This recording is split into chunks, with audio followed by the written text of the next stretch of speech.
Bueno, la actividad consiste en que van a hacer un flujograma de procesos de la recepción de documentos.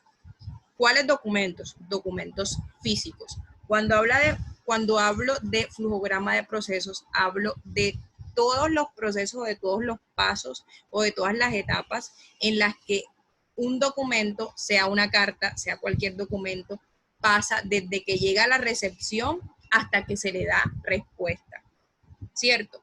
Se debe elaborar la tabla de recepción de documentos externos en cuanto al área de destino. Por ejemplo, ustedes van a tomar un solo ejemplo, un solo documento, suponiendo que lo que quieran hacer es sobre una solicitud de la empresa que ustedes cogieron en la semana 8.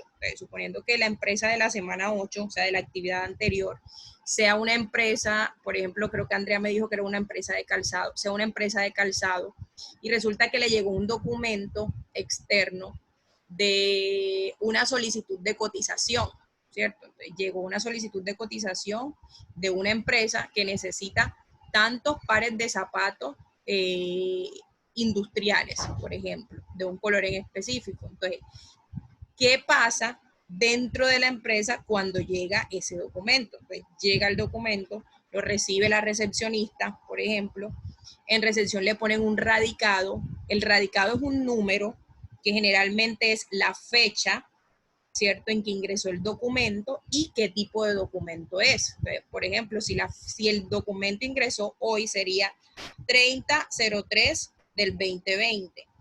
Si es una solicitud de cotización, generalmente va a ir a un área específica. ¿A qué área va a ir? Va a ir al área, no sé, de venta, por ejemplo.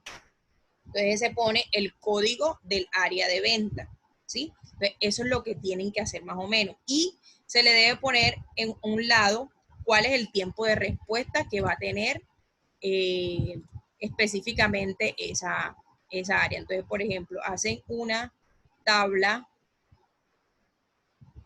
¿cierto? Lo primero que deben hacer es el flujograma de proceso. ¿Qué es el flujograma de proceso? Deben hacer el inicio entre el documento, ¿cierto? Y luego siguen haciendo los cuadritos de un flujograma de proceso.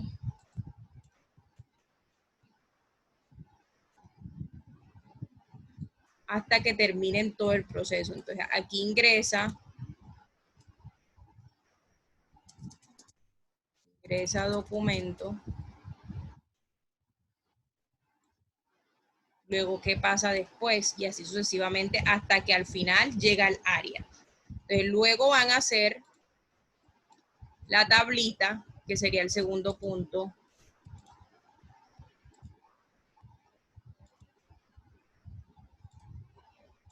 Que sería el segundo punto, donde van a hacer una tabla, donde la primera columna va a ser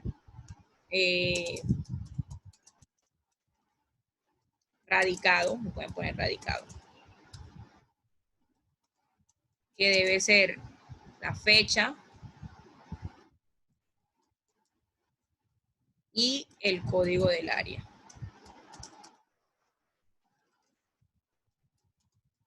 Entonces, por ejemplo, el ejemplo que les dije, 3003 del 2020, pero sería así, 3003 del 2020, y suponiendo que vaya al área de ventas, ¿cierto?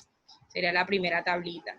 Luego, obviamente, sería la segunda columna, sería la primera columna. La segunda columna, que sería la descripción del documento. Entonces, aquí van a poner la descripción, por ejemplo, solicitud de cotización.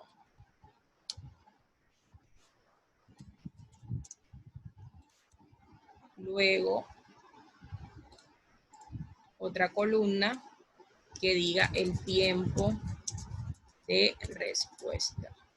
Entonces, por ejemplo, esa solicitud de cotización va a tener un tiempo de respuesta de 3 días hábiles. Eso es lo que van a hacer, básicamente, ¿sí?